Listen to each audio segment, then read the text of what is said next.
दोस्तों, अगर आपका पास भी इंडिया पोस्ट पेमेंट बैंक का अकाउंट है और आपको self mode transaction restricted, please contact your nearest IPPB access point banking outlet on contact. यहाँ पे दोस्तों कस्टमर सर्विस का मोबाइल नंबर भी दिख जाएगा, ओके करके यहाँ पे बताएगा।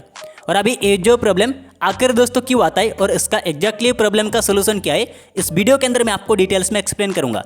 लेकिन उससे पहले मैं आपको दोस्तों बता देना चाहता हूं कि इस तरह का प्रॉब्लम आने का कोई एक कारण नहीं है, काफ़ी सारे कारण है जो कि इस वीडियो के अंदर मैं आपको एक्सप्लेन करूंगा, ठीक है। और उसके बाद आपको खुद को ही समझना पड़ेगा कि आपके साथ आखिर कौन सा प्रॉब्लम होने का कारण self mode transaction restricted mode में आपका जो अकाउंट को डाल दिया गया है, ठीक है। देखिए, सबसे पहला नंबर कारण, आप अगर इंडिया पोस्ट पेमेंट बैंक में अकाउंट ओपन करके 1 साल के अंदर अंदर ही कोई भी ट्रांजैक्शन नहीं करोगे, पैसा लेन देन नहीं करोगे, ना ही आपने किसी और के पास पैसा ट्रांसफर किया है, ना ही दोस्तों किसी ने आपका अकाउंट के अंदर पैसा ट्रांसफर किया है 1 साल के अंदर अंदर, तो दोस्तों आपका जो अकाउंट को self mode transaction restricted mode पे डाल दिया जाता है, ठीक है।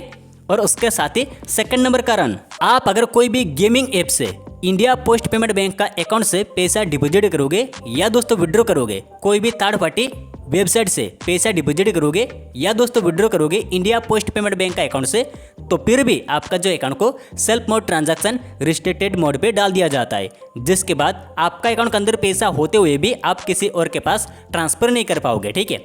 ये हो गया दोस्तों सेकंड नंबर कारण। और अभी थर्ड नंबर कारण, अगर दोस्तों आपने काफ़ी दिनों से KYC नहीं किया है, आपका जो अकाउंट के अंदर आपने दोस्तों KYC अपडेट नहीं किया है ना, तो फिर भी आपका जो अकाउंट को self mode transaction restricted mode पे डाल दिया जाता है, ठीक है।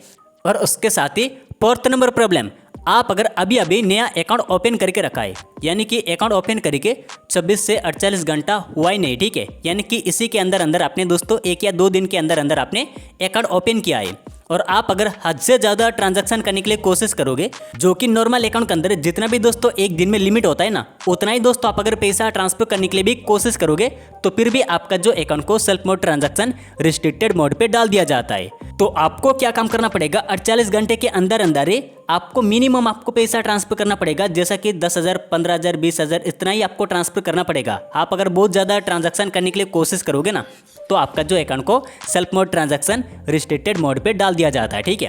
तो इतने सारे दोस्तों कारण होता है। तो अभी दोस्तों ये जो प्रॉब्लम का सोल्यूशन क्या है, देखिए अभी दोस्तों आखिर आपका साथ कौन सा प्रॉब्लम हो रहा था आपको खुद को ही समझना पड़ेगा, ठीक है। लेकिन दोस्तों इसका एग्जैक्टली प्रॉब्लम का सोल्यूशन क्या है और इन सारे कारण का एक ही दोस्तों प्रॉब्लम का सोल्यूशन है, जो कि आपका नियरेस्ट बैंक ब्रांच है, वही आपको जाना पड़ेगा। वहाँ पे जाके दोस्तों आपको बताना पड़ेगा कि मेरे साथ इस तरह का प्रॉब्लम हो रहा है, तो उन्होंने दोस्तों समझ जाएंगे और आपको एक फॉर्म दे देंगे, और उसी फॉर्म पे आपको सारा कुछ डिटेल्स आपको फिलअप करना पड़ेगा।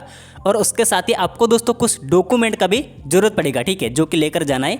साथ ही दोस्तों आपका जो पासबुक को भी लेकर जाना है, जो कि आपको एक कार्ड मिला होगा, जहाँ पे दोस्तों आपका इंडिया पोस्ट पेमेंट बैंक का अकाउंट नंबर, IFSC कोड, आपका सब कुछ डिटेल्स लिखा हुआ होता है, ठीक है, कस्टमर ID वगैरह। तो वो जो कार्ड, साथ ही दोस्तों आपका जो आधार कार्ड, पैन कार्ड, और साथ ही आपका एक आप फोटो का जरूरत पड़ेगा। फॉर्म को फिलअप करके दे देना है, 24 से 48 घंटे के अंदर अंदर आपका प्रॉब्लम को सॉल्व कर दिया जाएगा, ठीक है। और अभी काफ़ी सारे यूजर सोचेंगे कि ये जो प्रॉब्लम को हम क्या घर पे बैठे सॉल्व नहीं कर पाएंगे। देखिए दोस्तों, आप घर पे बैठे सॉल्व ही नहीं कर पाओगे, आपका जो भी नियरेस्ट ब्रांच है वहाँ पे ही आपको जाना पड़ेगा, तभी जाके दोस्तों आपका प्रॉब्लम सॉल्व होगा। ये जो प्रॉब्लम को आप घर पे बैठे सॉल्व ही नहीं कर पाओगे। साथ ही आप अगर कस्टमर केयर से कॉल करके प्रॉब्लम को सॉल्व करने के लिए भी ट्राई करोगे ना, तो उन्होंने भी आपको यही बताएंगे कि आपको बैंक ब्रांच में ही जाना पड़ेगा, तभी जाके आपका प्रॉब्लम सॉल्व होगा, ठीक है। तो घर पे बैठे ये जो प्रॉब्लम को आप सॉल्व ही नहीं कर पाओगे।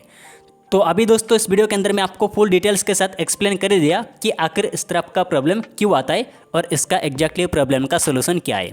तो जानकारी आपको कैसा लगा कमेंट करके जरूर बता देना। अगर आपको वीडियो पसंद आए लाइक कर देना, साथ ही चैनल को भी सब्सक्राइब कर लेना। तो चले मिलेंगे नेक्स्ट वीडियो में, तब तक के लिए जय हिंद, जय भारत।